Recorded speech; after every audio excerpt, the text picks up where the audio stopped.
Mesdames, Messieurs, bonsoir. Merci de nous recevoir chez vous et bienvenue sur cette nouvelle édition d'information sur la télévision Labari.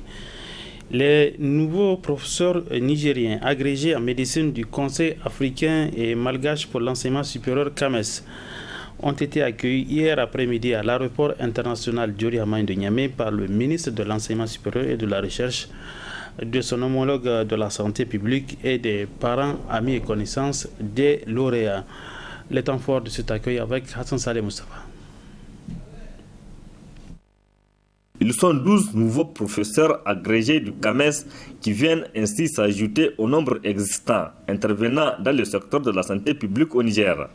Sur les 15 candidatures présentées par le Niger au concours d'agrégation en médecine, 12 ont excellé à la grande satisfaction des autorités nigériennes.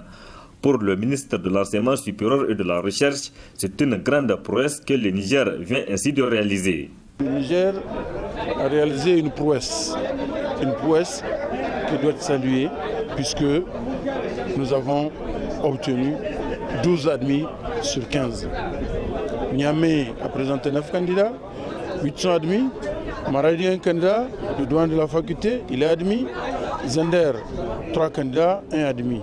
Sans avoir la prétention de la grenouille qui se voulait aussi grosse qu'un bœuf, nous voulons arriver à une masse critique de 30 à 50 candidats par année pour que le maximum de nos enseignants-chercheurs, médecins, juristes puissent passer ce cap de l'agrégation.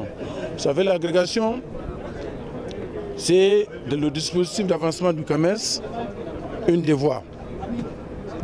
Un enseignant-chercheur nouvellement recruté, au bout d'un certain temps et au terme d'un certain nombre d'articles produits et publiés, demande son inscription sur la liste d'aptitude aux fonctions de maître assistant. Puis, à partir du maître assistant, pour passer maître de conférence, c'est-à-dire professeur agrégé ou professeur stagiaire si vous voulez, il y a les deux voies. Où il produit le nombre d'articles requis et les encadrements de thèses requis pour passer maître de conf, où il fait le concours d'agrégation qui se déroule chaque année où tous les membres du CAMES, toutes les universités membres du CAMES, tous les pays membres du CAMES envoient leur liste de candidats. En foulant le sol nigérien le jeudi 17 novembre 2022 dans la soirée, les 12 récipiendaires ont été accueillis par le ministre de l'Enseignement supérieur et de la Recherche, son homologue de la santé publique, les responsables des 2 ministères, les collègues et les parents, amis et connaissances. Un accueil digne à la hauteur de l'exploit ainsi réalisé par ses compatriotes qui se réjouissent de la grande mobilisation. Vraiment, j'ai dit que c'est une réussite pour le Niger, pour toute la communauté, ce concours-là, puisque le diplôme que nous avons eu nous permettra de bien enseigner, de bien conduire la recherche et de soigner nos malades. Je demande des excuses aux malades pour le temps que nous nous sommes retirés. C'est vraiment aujourd'hui une grande fierté pour nous, une grande fierté pour le Niger, puisque c'est la première fois que le Niger engrange 12 professeurs agrégés en médecine. Nous avons eu un score de 80% et je crois que c'est un score honorable et ce sont nos universités, ce sont nos pays qui sont bénéficiaires. Ces 12 professeurs agrégés en médecine viendront renforcer la capacité opérationnelle dans le centre hospitalier du Niger, mais aussi dans la formation de jeunes étudiants dans les universités publiques. Félicitations donc aux récipiendaires. Le président de la Commission nationale des droits humains, CNDH, Mati Alhaji Moussa, a présidé ce matin la cérémonie officielle d'installation d'un cadre de concertation CNDH, FDS, OSC, autorité administrative. Un cadre qui a vu le jour pour plusieurs objectifs et cela grâce à l'appui de l'Institut danois des droits de l'homme. Le résumé avec Hamza Sakou. C'est dans le cadre du projet Appui aux forces de défense et de sécurité des pays membres du G5 Sahel pour la lutte contre l'impunité et le renforcement de leurs liens avec les populations qu'a été créé le 4 mai dernier un cadre de concertation. Ce dernier regroupe en son sein la Commission nationale des droits humains, les forces de défense et de sécurité, les organisations de la société civile et certaines autorités administratives. Et la présente cérémonie se veut celle de son installation. Ce projet, qui est le fruit du cadre de partenariat entre l'Institut danois des droits de l'homme, IDDH, est financé par le Fonds fiduciaire d'urgence de l'Union européenne. Il concerne également les institutions nationales des droits de l'homme du Mali et du Burkina Faso. Il intervient dans un contexte où les pays du Sahel font face à une grave insécurité sans précédent. C'est le lieu pour moi de remercier et d'exprimer notre gratitude à l'Institut danois des droits de l'homme et à l'Union européenne pour leur fructueuse coopération et leur soutien constant à la Commission nationale des droits humains. Mesdames et messieurs, distingués invités, dans un pays comme le nôtre touché par les affres du terrorisme et une préoccupante insécurité résiduelle, une mutualisation des efforts s'impose pour juguler cette situation de crise. C'est dans ce cadre qu'intervient la création de cette instance de concertation créée entre la Commission nationale des droits humains CNDH, les forces de défense et de sécurité, les organisations de la société civile et certaines autorités administratives. Ce cadre a pour mission, entre autres, d'identifier et mettre en œuvre des stratégies et des mécanismes efficaces susceptibles de contribuer à l'instauration d'un climat de confiance entre les forces de défense et de sécurité FDS et les populations qui sont chargées de protéger. À cet effet, le cadre de concertation va organiser, aussi bien au niveau national que régional, des réunions d'échange et de dialogue pour servir ainsi d'instances de veille et d'alerte sur toutes les questions susceptibles d'entacher la bonne collaboration devant exister entre les forces de défense et de sécurité et les populations civiles. Je voudrais que le cadre de concertation CNDH, FDS, OSC, autorité administrative, soit réellement un espace de rencontre et d'échange où seront partagées et discutées les préoccupations communes relatives aux atteintes aux droits de l'homme dont sont victimes les populations innocentes qui n'aspirent qu'à vivre en paix dans leur tiroir.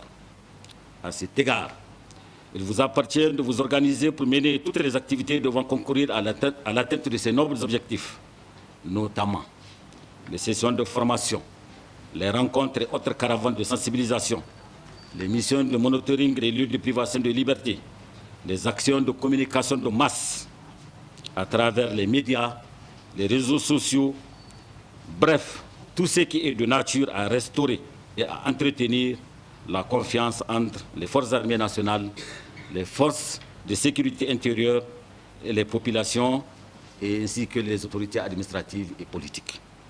La Commission nationale des droits humains réitère ses remerciements à son partenaire stratégique, l'Institut danois des droits de l'homme, et à l'Union européenne, dont l'appui financier a rendu possible la création de ce cadre. La suite de cette édition d'information, le directeur général de l'Agence de modernisation des villes a sillonné aujourd'hui plusieurs axes de la ville de Niamey. Le responsable de l'agence est parti donc encourager les forces de défense et de sécurité FDS pour leur action de salubrité, mais aussi s'enquérir des travaux qu'ils ont engagés. Cette visite nous a été suivie donc pour vous et c'est Ismaël Oumouni pour le compte rendu. Aussitôt reçu, aussitôt en action. Les forces de défense et de sécurité FDS passent au peigne fin certaines artères de la capitale afin de les rendre salubres. L'agence de modernisation des villes, AMV, qui leur a ouvert ses matériels, a sillonné ces axes où elle a trouvé ces FDS en pleine séance de salubrité. Une satisfaction pour le responsable de l'AMV.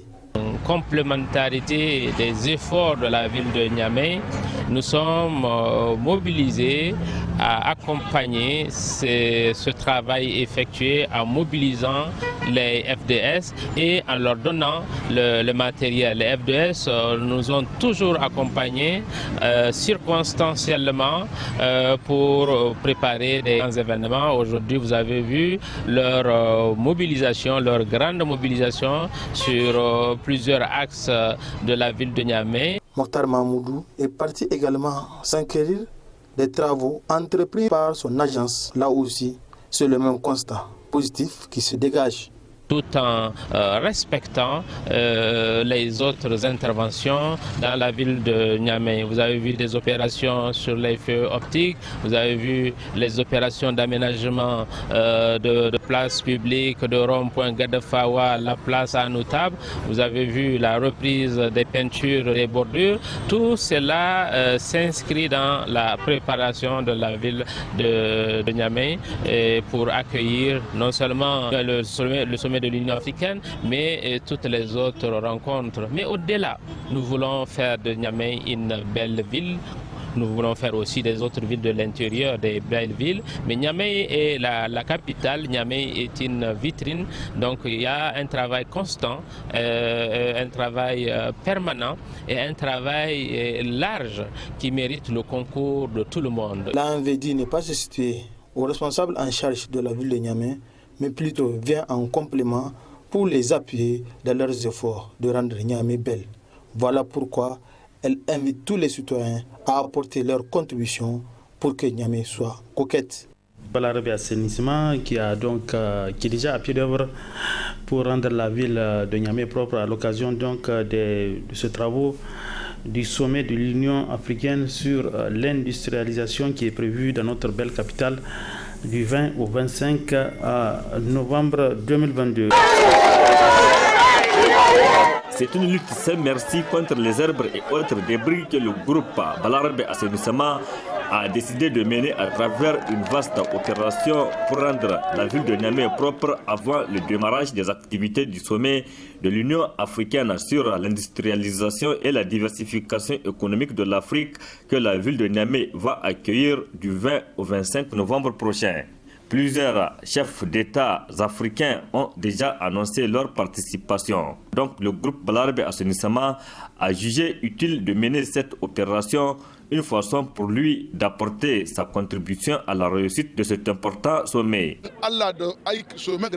S'il plaît à Dieu, nous mettrons le bouchées double pour finir ces travaux avant le début du sommet.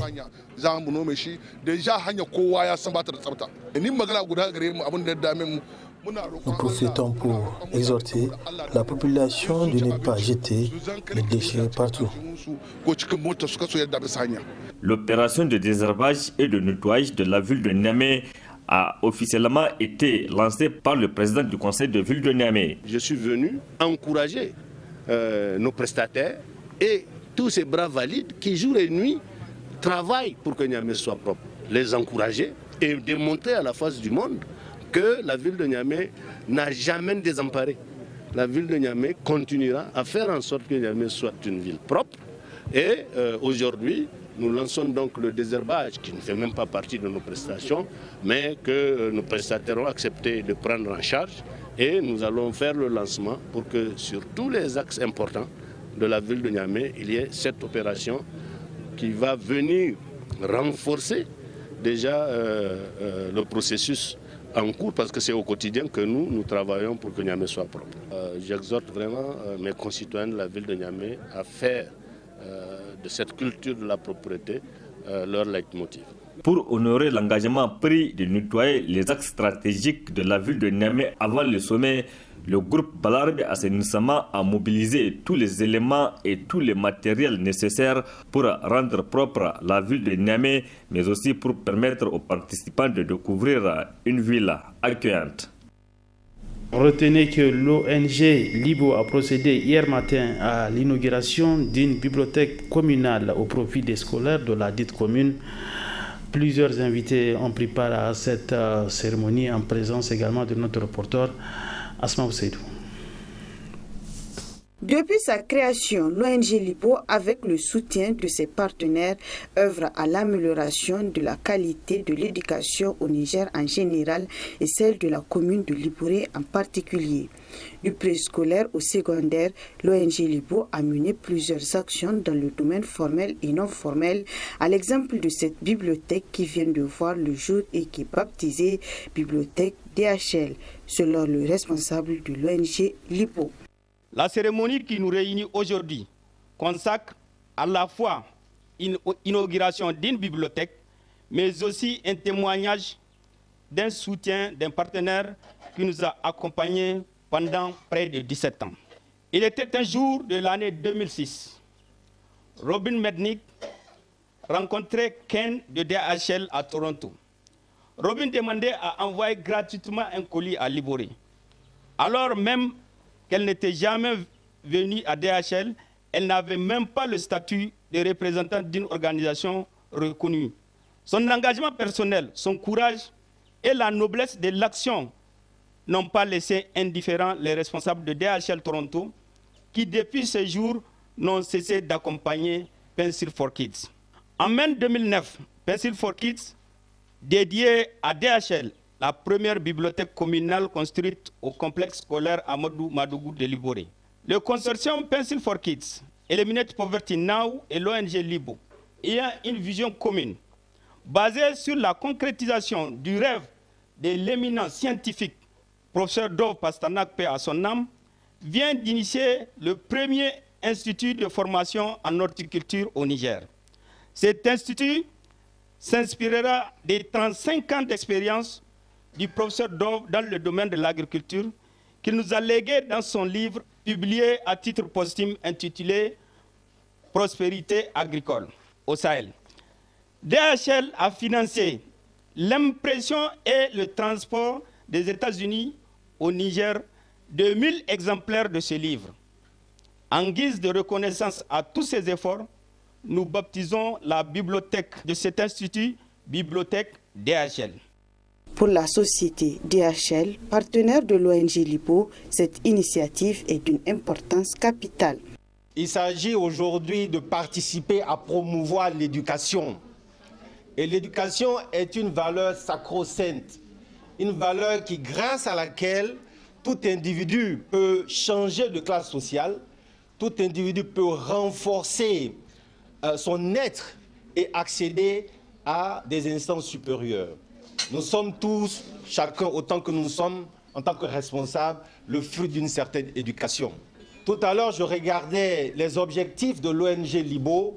Je crois que tous ces trois éléments se retrouvent dans le programme de l'ONG Libo.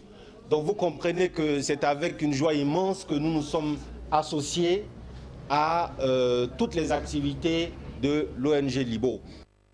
Après avoir remercié le généreux donateur, l'inspectrice de l'enseignement primaire de Libouré les rassure qu'ils seront utilisés à bon escient.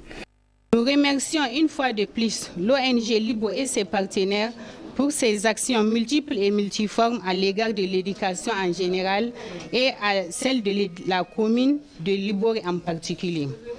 Nous veillerons pour qu'à travers cette bibliothèque, que l'enseignement-apprentissage soit parfait au niveau des élèves et des enseignants. Aussi, nous ne ménagerons aucun effort pour que la culture renaisse, que l'amour de la lecture soit plus que réel. Le représentant pays de la société DHL a appelé les élèves et étudiants de cette commune à faire de cette bibliothèque leur deuxième maison, c'est-à-dire sa fréquentation doit être régulière afin de renforcer la capacité de leur niveau. Point final de cette édition d'information. Mesdames et messieurs, merci à vous de l'avoir suivi. Bon début de week-end à tous. Bonsoir.